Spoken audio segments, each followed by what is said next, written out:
tema que consensuamos hablar hoy, y voy a hacer la aclaración para la audiencia. Nosotros consensuamos los temas y ninguno de los tres sabe qué va a decir el otro. Esto tiene que ver con la importancia de escucharnos y de aprender del otro y de construir juntos el programa. De manera que es un programa que no tiene un guión. Cada uno en su soledad pensó el tema y en la escucha seguramente se construirá lo que pensamos en conjunto acerca de este tema realmente tan importante y significativo como es la educación. Y yo comenzaría nomás para abrir el diálogo. Cuando uno busca las raíces etimológicas de la palabra educar o educación, tiene más que ver, no tiene mucho que ver con el tema de la información, sino que tiene más que ver con conceptos como guiar, conducir, acompañar. De manera que la educación, obviamente que incluye la información, pero es muchísimo más que informar. Tiene que ver con la formación de una vida, de un individuo. La educación, si no forma, y me animaría a decir, si no forma para el bien, puede ser lo contrario, o sea, deformar, que sería algo así como deseducar. Acostumbramos a decir que hay gente educada y mal educada. Bueno, también podemos decir que hay gente, Barilco creo que tenía esa frase, hay gente deseducada. Y una gente deseducada es una persona que no es libre. También creo que Barilco decía eso. De manera que para abrir el diálogo, educación es mucho más que información.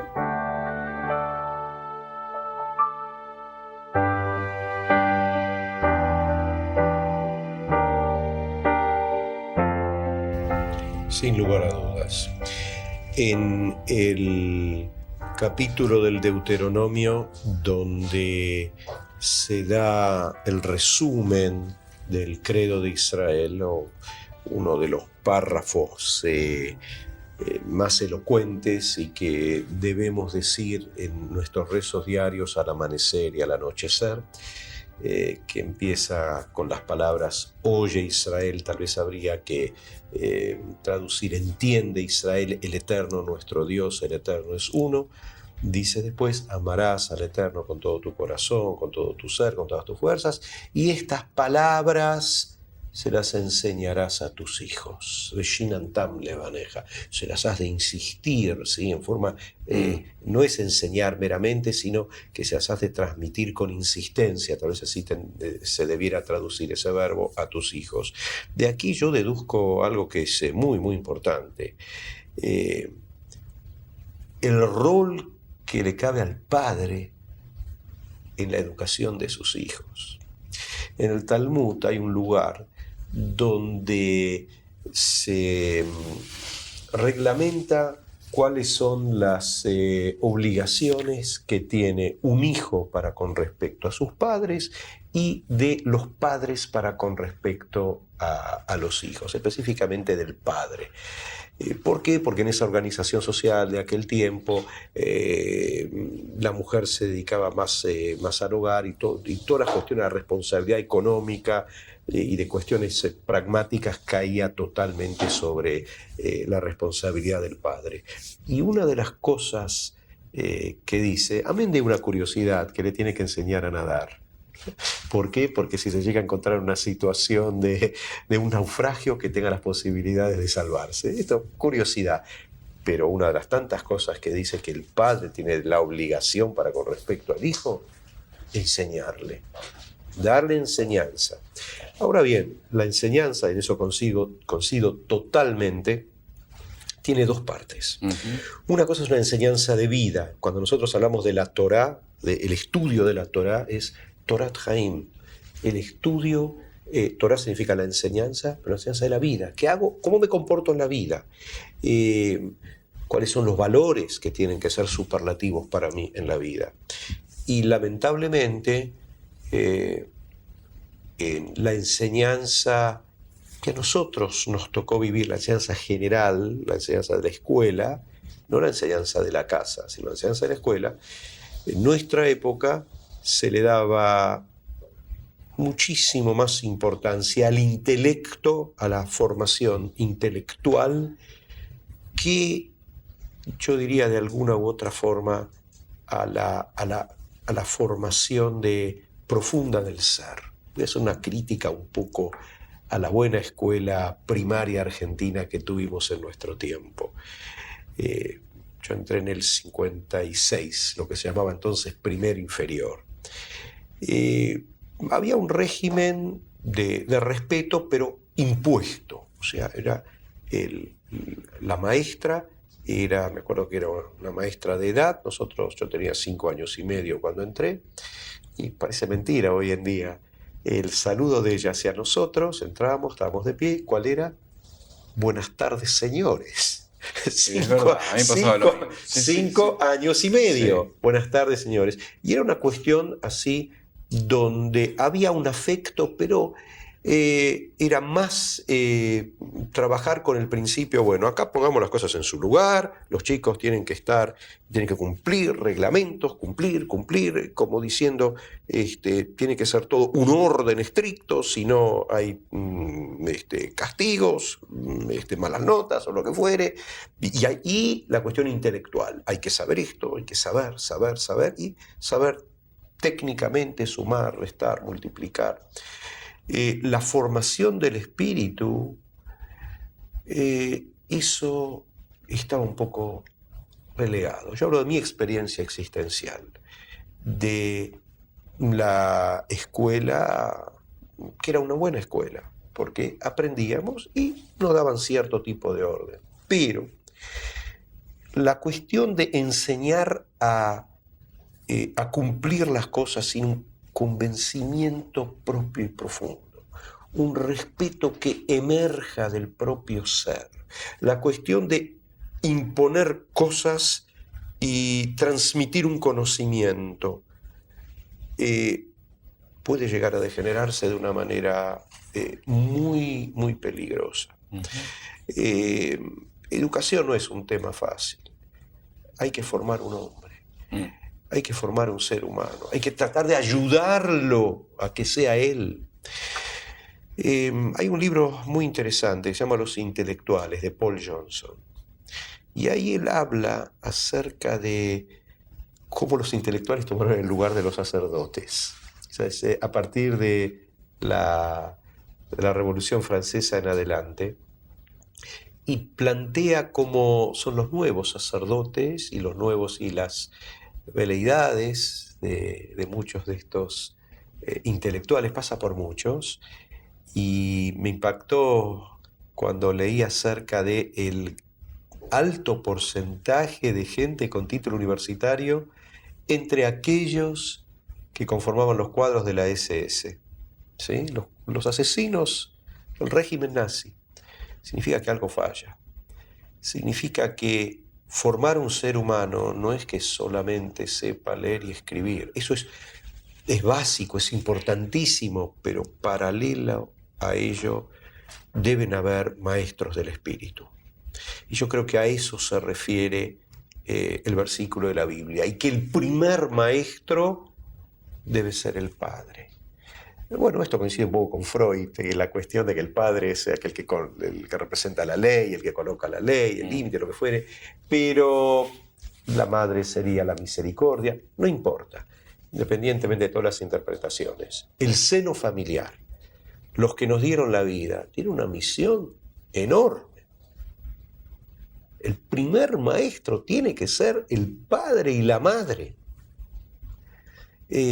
Son los que nos inculcan los valores, son los que nos tienen que enseñar hay un ámbito donde tengo que pensar y elaborar qué hago con mi vida. Y vuelvo a mis recuerdos de la infancia. Yo me acuerdo que cuando mi padre quería transmitirme algún mensaje profundo, entonces se sentaba conmigo a leer la Biblia.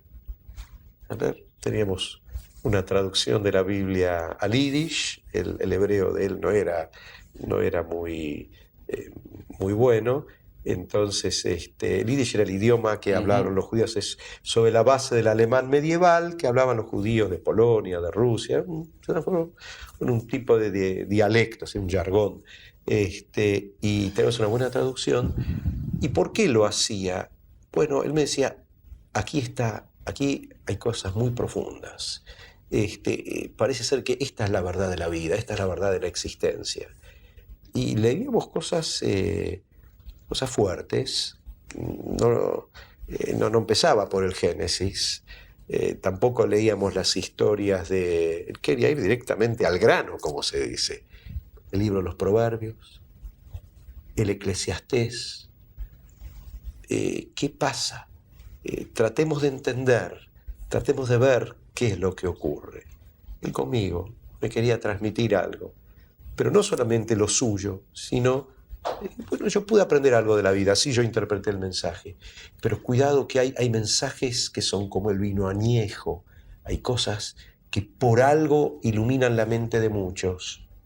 La Biblia, así empecé a querer la Biblia, a tomar, dicho vulgarmente, a tomarla en serio. Aquí, ¿qué significa tomar en serio? Aquí hay una verdad, más allá de que sea la palabra de Dios. Es la palabra que supo guiar existencialmente a otros. Otros ya vivieron de acuerdo a esto. Bueno, esto es para abrir el tema de la educación, ¿no? Un poco.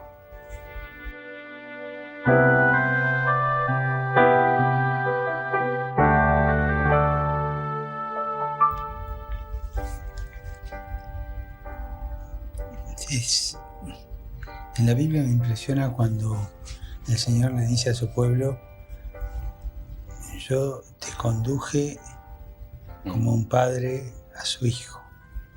O sea, que Dios, en la historia de salvación, nos educó paternalmente.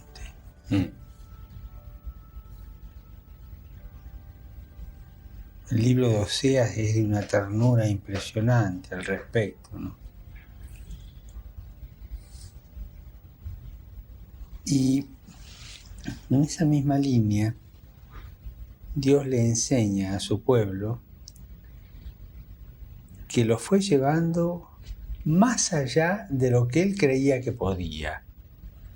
Esas maravillas de las que habla la Biblia, ¿no? Me llama la atención este trozo, de este pasaje, creo que es de Deuteronomio, o de Oseas, acá ya me confundo, porque los dos van mucho en esta línea, ¿no? Dice, recuerda la memoria, ¿no? La memoria como recurso educativo, de hacerme cargo del camino que Dios me... El camino, los 40 años del desierto. Cómo te conduje y no se te hincharon los pies, ni se gastó tu ropa, etc. Vos creías que por ahí no ibas a poder, como si Dios dijera eso, y sin embargo, porque yo te conduje, pudiste. Es decir, Dios educa conduciendo. Un poco la etimología que usted señalaba al principio, sí, ¿verdad? De educar es conducir. Pero hay algo más que me dice este pasaje, que Dios saca cosas que uno no esperaba de sí mismo en la conducción de su pueblo. Educar también etimológicamente viene del educere, es decir, sacar de uno lo mejor. Entonces, Dios a este pueblo, que es el más pequeño, el que menos vale, todos esos piropos el Señor nos lo dice, ¿no es cierto? Y por eso te elegí, para que veas lo que yo puedo sacar de ti en la conducción.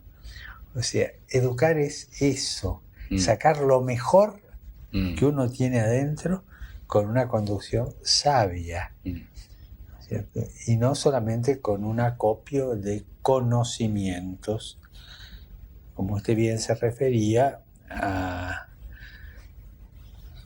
al hecho no conocía ese libro, pero de que los intelectuales han suplido a los sacerdotes, es decir, intelectuales en el sentido de dar conocimientos, ¿no?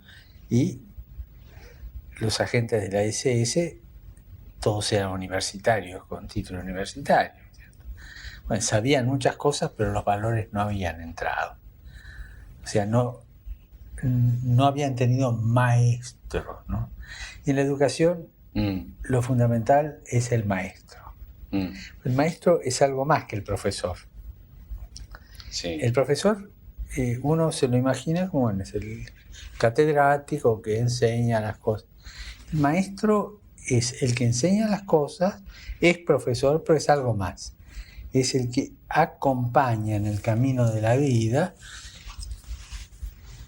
¿Y cómo acompaña? Y fundamentalmente con el testimonio. O sea, hay una frase de Juan Pablo II que es muy fuerte, muy dura, ¿no? Dice, nosotros en este siglo no necesitamos tanto de docentes como de testigos. O sea, el educador fundamentalmente tiene que ser un testigo, alguien que está dando testimonio de los valores que está transmitiendo, ¿no?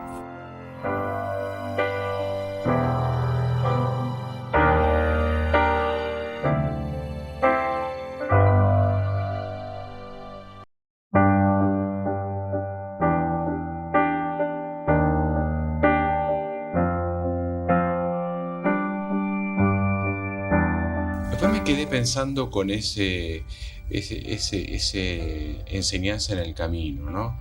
Y me acordé de ese proverbio que dice, instruye al niño en su camino y aun cuando sea viejo no se apartará de él. Ahí hay varias exégesis que podemos hacer o análisis de ese texto, ¿no? En el cual la enseñanza, la educación es algo que se hace en el camino y se hace al lado del caminante. No es un hecho puntual en la vida en donde uno tiene una determinada cantidad de años o de horas cátedra y va y se instruye. No, es un educar en el caminar de la vida, es un acompañamiento en el camino de la vida. En donde la palabra alumno también tiene que ver con alguien que se alimenta. Entonces, alguien que se alimenta, y a veces hay comida que a uno le gusta y es rica, pero a veces hay comida que al principio no le gusta, pero hay que comerla igual. Yo lo recuerdo perfectamente y espero que nadie se horrorice de lo que voy a decir, pero yo recuerdo que cuando yo estaba en la secundaria, a mí me dieron para leer Martín Fierro. Yo odiaba el Martín Fierro. Me parecía una cosa para viejos, antigua, no entendía, pero me obligaron a leerlo y lo tuve que leer. Pasaron muchos años, y gracias a que me hicieron comer una comida que en ese momento no me gustó, pero que la comí, muchos años después, releí, y creo que lo he leído decenas de veces, y hoy podría decir que amo el Martín Fierro. De manera que la educación no es algo, y quiero ir a este punto, ¿no? Porque de esa educación tan rígida que yo también tuve, quizá nos hemos hecho un poco laxos, ¿no? En donde parecería ser como que no hay que darle de educación algo que le guste al alumno. O sea, preguntémosle, ¿te gusta comer sopa? ¿Qué va a decir? Que no. Y tengo la sensación, pero es simplemente un postulado, y se los dejo a ustedes para que paguen el costo de responderlo, parecería ser como que tenemos miedo, a veces como padres, y a veces en las escuelas, de exigir aprender cosas que no le va a gustar, no lo va a motivar, no va a tener interés, ¿para qué vamos a insistir con esto? No nos molestemos, no les quitemos las ganas. Yo creo que hay un tema ahí, un peligro de irse al otro extremo de la rigidez, ¿no? Decir que, bueno, simplemente que lea y estudie lo que le guste y le cause placer, en donde la escuela no es un recreo. La escuela hay que sacrificarse. Aquí yo creo que hay dos temas. Uno es acerca de los contenidos intelectuales y otro es acerca de la educación como una cuestión del espíritu. ¿Sí? Porque son dos materias. Antes de diferenciar bien entre lo uno y lo otro, un pequeño detalle. Sócrates, hablando de educar como sacar, tiene la misma idea. Por algo él decía, mi madre era partera, Antipas, ¿sí? Era partera, como para sacar la idea, toda la metodología de él de refutación y mayéutica. Primero, mostrarte, refutarte, estás mal, no estás entendiendo nada de nada. Y después después rearmar todo para tener un conocimiento perfecto de la cosa. Primero y antes que nada, yo creo que hay que enseñarle al chico, practicar con él, no sé si enseñarle la capacidad de razonar. Pero razonar en todos los ámbitos de la vida, ¿sí? En todos los campos que hacen a la vida. Tener una actitud crítica de razonamiento. No aceptar las cosas como si. En eso hay el judaísmo, el pensamiento talmúdico está muy cercano al pensamiento de Sócrates. Hubo un encuentro cuando Alejandro conquistó el Asia Menor, entonces ahí hubo un encuentro de culturas y mucho de eso se ve reflejado en la literatura talmúdica. Entonces, por ejemplo, en el Talmud hay una parte que es una parte muy escueta de la ley y abajo tratar de entender la ley, ¿sí? Tratar de entender, porque todo es el lenguaje lacónico que es la Mishnah, y después cómo fueron las discusiones para tratar de entender en los distintos casos que se desprende de la ley, etcétera, etcétera. Pero está lleno de deducciones, ¿sí? De métodos deductivos y métodos de razonamiento.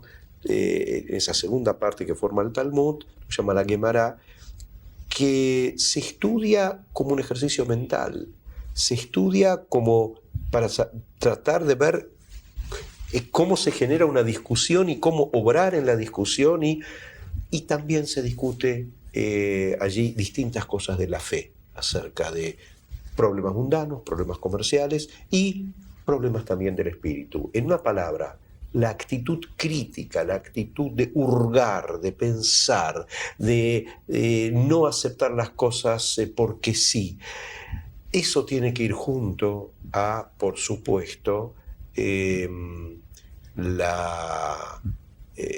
sacrificio para tratar de fijar ciertos conocimientos. Los conocimientos, en última instancia, muchos de esos conocimientos son técnicas.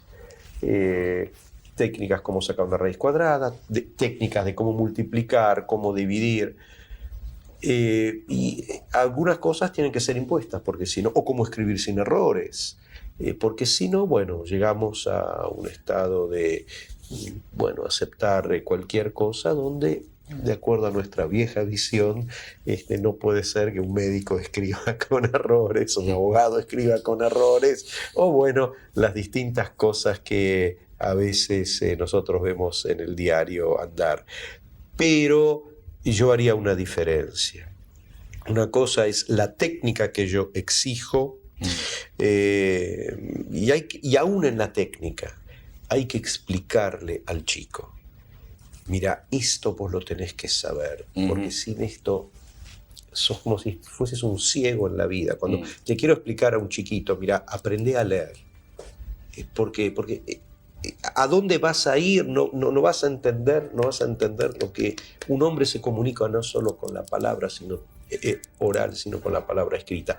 Hay maneras de incentivar, hay maneras de imponer y hay maneras de hacer muy atractivo, tremendamente atractivo, aún cosas muy áridas y cosas que hacen temblar a muchos.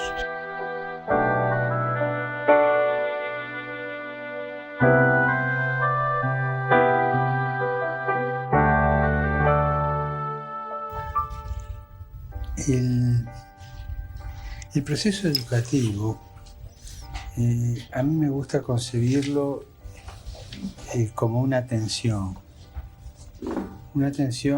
entre zonas de seguridad y zonas de riesgo. Uno no puede educar solamente dentro de la zona de seguridad, porque lo que va a crear ahí es un fundamentalista. Se le va a dar conceptos, están ahí ya todos cerrados, y los valores se los va a dar encapsulados, y de ahí las actitudes, ¿no es cierto?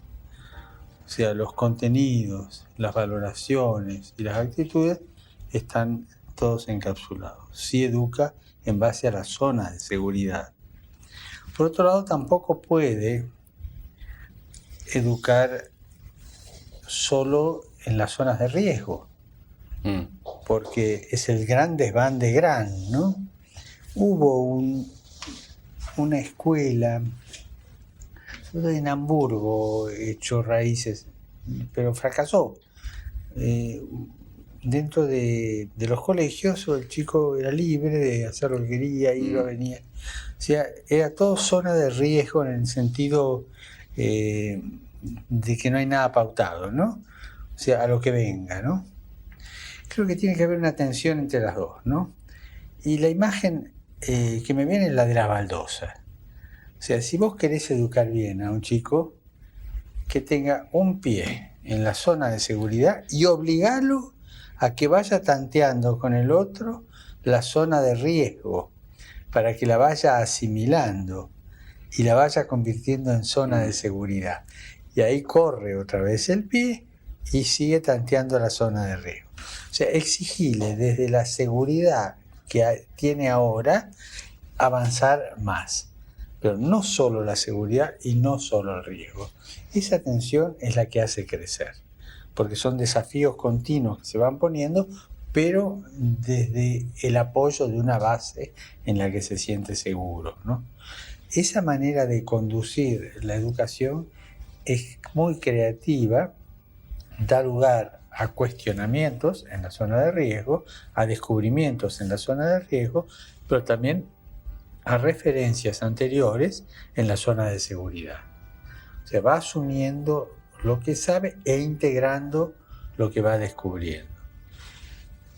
El descuidar este equilibrio en tensión, porque no es un equilibrio estático, es un equilibrio dinámico, lleva a veces a fracasos en la educación o a salidas como la que usted mencionó en la parte de historia medieval y moderna, cuando puso ese ejemplo, a salidas de tipo fácil, demos puros contenidos.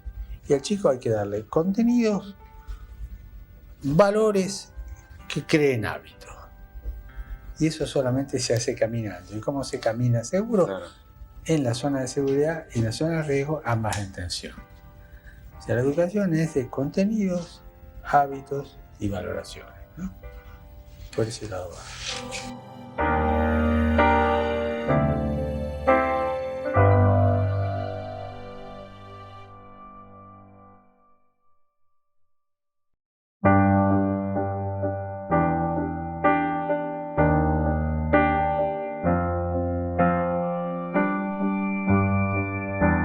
Sí, yo comparto ese pensamiento de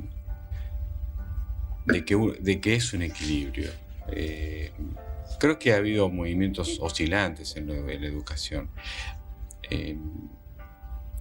Creo que comparto parcialmente, digamos, lo que el rabino mencionaba acerca de qué nos quedó de la historia. Es verdad. Creo que no fue muy feliz haber aprendido de memoria las fechas, porque al otro día ya me las olvidé. Pero sí me quedó la seguridad y la importancia de que tengo que leer la historia, que tengo que conocer la historia.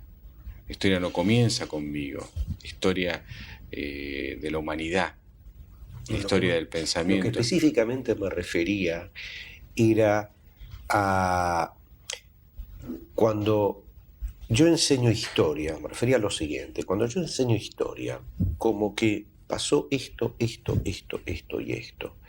Es lógico que a los 2 días, después del examen, después aprobado, me quede de 40 fechas, me quede someramente 2 o 3.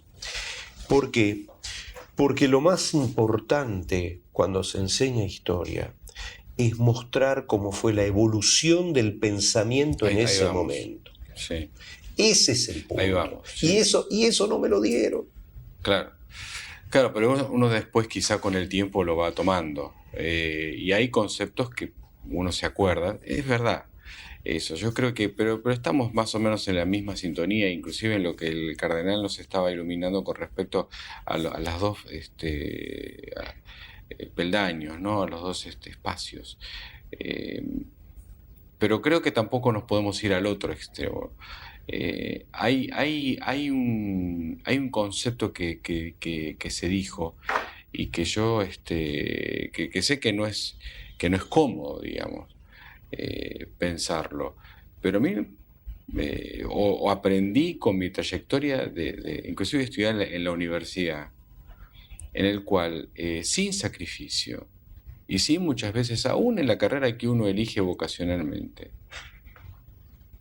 hay materias que realmente cuando uno las estudia no les gusta, y después con el tiempo uno descubre, quizá no toda la materia, pero algunos aspectos, pero forma parte de una construcción integral de la educación.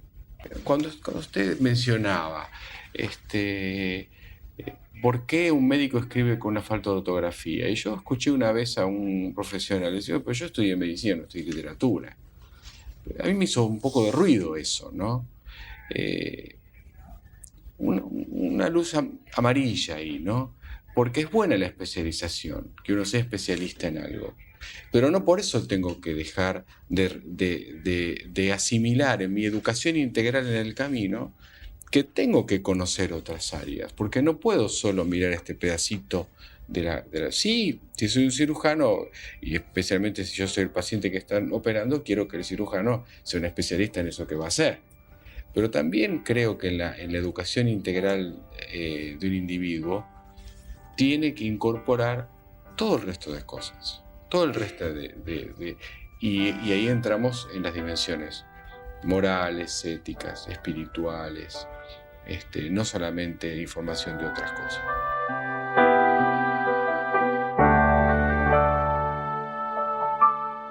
A ver, de vuelta, dividiría mi respuesta frente a esta inquietud en 2 partes.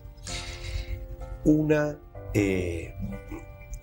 a lo que el hombre debe saber en general, a los planes educativos, una palabra, a las materias que se aprenden, especialmente en lo que era en nuestro tiempo, y hoy en día también escuela secundaria. Un ejemplo. La primera clase de física, el primer curso de física, empezaba de que con la definición de lo que es una dirección de una fuerza, el concepto de fuerza, dirección de una fuerza, que las fuerzas se aplican sobre una dirección y que tienen un sentido, pueden ir para un lado, pueden ir para el otro, y se ponía el dibujito de la flecha. Y cuando yo creo alguien me preguntaba muchas veces cuál es la actitud del docente con respecto al alumno. Y bueno, que lo acepte como si eso fuese una Biblia. ¿De dónde salió? Siempre investigaba. ¿A quién se le ocurrió que una fuerza tiene que tener se lo dibuja con una flechita? Y aparte todavía estaba el asunto de resolver con la regla del paralelogramo, cómo funciona la fuerza. ¿Quién fue? Después me enteré allí por el siglo XVI, hubo alguien, creo que fue un italiano, el que hizo esa metodología. Pero hay, para dar un ejemplo bien claro a lo que me estoy refiriendo, yo no digo que no, de ninguna manera que no se enseñe física y que no se enseñe con rigor después, que el chico no aprenda lo que es las unidades de la fuerza y qué significa una fuerza, etcétera, etcétera. pero la introducción, que es el gancho que agarra, yo diría que en vez de empezar de una manera tan seca, tengo delante de mí en estos momentos la página, creo que era Fernández y Galoni, que se llama Física Elemental. Eso es lo más aburrido del mundo. ¿Y por qué hay que hacerle sufrir al chico de esa manera? ¿Querés saber lo que es una fuerza? Agarrá un librito que se llama La evolución física, la evolución de la física, que lo escribió realmente un físico que había nacido en Hungría, que se llamaba Infeld. Como se quería ganar unos pesos, fue a lo de Einstein y le dijo un día, poné tu gancho aquí, fíjate si estás de acuerdo, porque así podemos vender mucho más. La física tiene en distintas ediciones apareció con otro, Aventura del Pensamiento, creo, algo por el estilo. Cuando uno lee las primeras páginas, sin ni una fórmula matemática, cómo él explica el concepto, cómo nació el concepto de fuerza, saliendo de Aristóteles hasta Newton, pero es una maravilla. Se entiende pasito por pasito. Después sí se le dice en el siglo, ahí no está escrito, pero pues sí, puedo empezar con Fernández y Galoni. Sí, porque bueno, hacemos el dibujito así, así, vamos a lo práctico. Pero primero mostrar cómo nació esto. Vamos, dejémonos de la pavada de que se le cayó la manzana a Newton en la cabeza y de que ahí nació el concepto de fuerza. Es toda una evolución en el pensamiento, que si alguien tiene un poquito, y si no lo tiene hay que incentivarlo, un poquito de interés intelectual, lo va a comprar, se va a aferrar a eso. Entiende un concepto que realmente es muy importante. Después fijará más, menos la parte técnica, si le gusta la ciencia, seguirá adelante. Ahora, con respecto a los valores, con respecto a la formación, quiero dar la imagen judía. El hombre no está completo. Uh-huh. Toda la idea de la circuncisión, de acuerdo a ciertos pasajes talmúdicos, es que es un signo de que el hombre debe completarse a sí mismo. El hombre no nació perfecto del vientre materno, y el hecho de la circuncisión, es verdad, bíblicamente hablando, es el pacto entre Dios y Abraham. Pero una vez uno que se llama Tirano Rufus, que estaba en la época de Adriano, discutió con Rabbi Akiva y le preguntó que a ustedes no les gusta cómo salen los chicos, por eso desde el vientre materno ustedes quieren mejorar la obra de Dios. Y él dice, no, la obra de Dios realmente necesita una finalización, una terminación. ¿Cuál es la terminación? Yo no me puedo vestir con una planta de lino, de algodón. Tengo que elaborar, no me como una espiga, tengo que hacer el pan. Lo mismo el hombre. Debe refinarse, igual pulirse como si fuese un diamante. Y eso es lo que más me preocupa. Que alguien escriba con errores, no me gusta, no es terrible. Qué sé yo, antes era tremendamente importante saber sacar para algunos una raíz cuadrada, saber sacar un logaritmo, era parte de... Y era importante, tenía su importancia. Hoy es que con la maquinita, ¿para qué necesito saber la técnica de cómo sacar una raíz cuadrada? Con la maquinita tengo una perfección con 10 decimales. Hay muchas cosas que uno puede empezar a relativizar, pero lo que para mí es absoluto es la formación del hombre.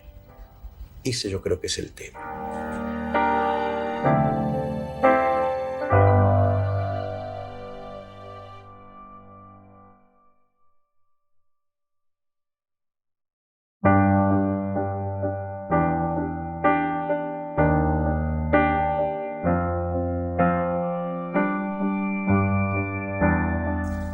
Me reía recién porque yo lo tuve a Galoni de profesor. Así como hablé de una tensión antes entre área de seguridad y zona de riesgo, hay otra tensión que en educación creo que tenemos que tener en cuenta para ayudar a crecer, que es la tensión que hay entre incentivo y límite. O sea, el educador, el que tiene que educar, sacar lo mejor y conducir, tiene que saber incentivar. El ejemplo que usted puso recién de lo vectorial de la física, empezamos con la flechita y qué sé yo, eso no incentiva a nadie. O sea, un chico, qué plomo. Exacto. En cambio, el otro librito, La aventura de la física, eso incentiva, qué interesante. O sea, saber incentivar, no solo en los contenidos, sino también en los hábitos y en las valoraciones, ¿no es cierto? En los valores. Incentivar el avance. Y ya salgo de la educación en la escuela, educación en la vida. El padre que le dice al hijo, mira, ¿me puedes hacer hoy esta gauchada? ¿Por qué no vas a tal lugar y me llevas esto? Y lo manda al centro, estoy pensando en un caso que es mío, ¿no? Anda, llévame esto al centro. 12 años, al centro, solo, ¿no? Incentivó a salir a la calle a hacer un trámite, llevar una cosa. Siempre empujar a que vaya más adelante. El sentirse incentivado gratifica. Me tienen confianza en mí, me abren nuevas perspectivas, etcétera, ¿no es cierto? Me acuerdo una vez que a un primo mío, yo tenía que ir ya era un muchacho grande, yo tenía que ir al centro y mi tía me dijo, ¿por qué no lo llevas? Así conoces un poco el centro con vos. Y tuve que hacer combinaciones con subterráneos. Y el chico abría los ojos así, combinaciones, 2, dice, porque en aquella época no se podía hacer más.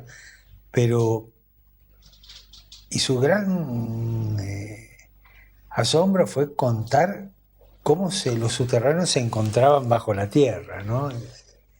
Bueno, incentivar a descubrir cosas, animate, anda adelante, pero a la vez saber poner límite. O sea, educar no es solamente empujar, incentivar, sino poner límite. Y creo que aquí yo haría una sana crítica a la educación actual, no solo la escolar, toda, ¿no? Como que me da la impresión que no nos animamos a poner límites. Y los chicos y las chicas nos piden a gritos que le pongamos límites. Porque el límite de alguna manera hace sentir que se lo está guiando. Aunque griten, aunque chillen, pero en el fondo lo están pidiendo. Claudicar de poner límites a quienes estamos educando en la vida es dejarlos a su propia suerte y bueno, que se lastimen el alma, que se desoriente. Es muy serio. Y hay, por comodidad, y esto es muy común en la educación familiar, por comodidad hay padres que dejan hacer. Y para que no lo moleste, toma, acá tenés la llave del auto. Y nunca son capaces de ponerle un límite. No, mira, esto así no. Cuesta. O porque uno no quiere parecer impopular o por comodidad. Bueno, hay un pecado, un defecto muy serio que puede venir en los padres o educadores, que es la demagogia, ¿no? Es decir, por quedar bien con el que yo estoy educando, le permito un permisivismo, no le pongo límite. O sea, la tensión entonces entre saber incentivar, siempre poner delante más cosas, empujar, y saber poner límites es fundamental en la educación.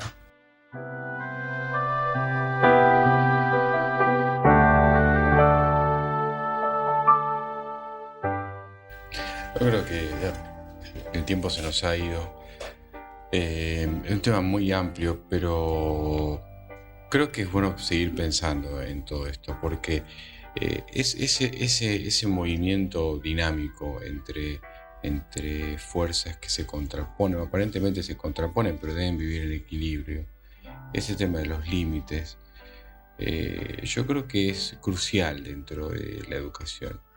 Y quizá plantear en que la educación no solamente tiene que ver con la educación de los chicos, porque uno trata de enfocarlo, solamente estamos hablando de eso, y acá yo percibo de que estamos hablando de mucho más que eso.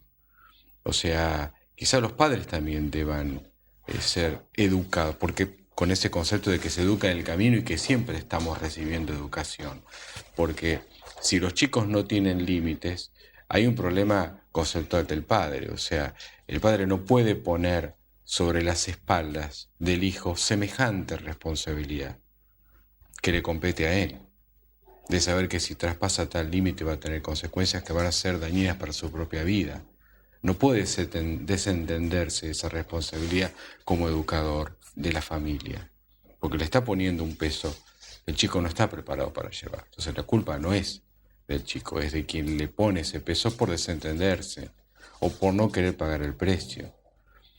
De manera que es muy rico lo que hemos hablado hoy. Lamentablemente el tiempo se terminó, pero quedémonos pensando en todas estas cosas, porque educar, extraer, conducir, encontrar equilibrios entre lo atractivo y lo sustancioso, entre cosas que me gustan y no me gustan, entre la motivación y los límites, ese equilibrio.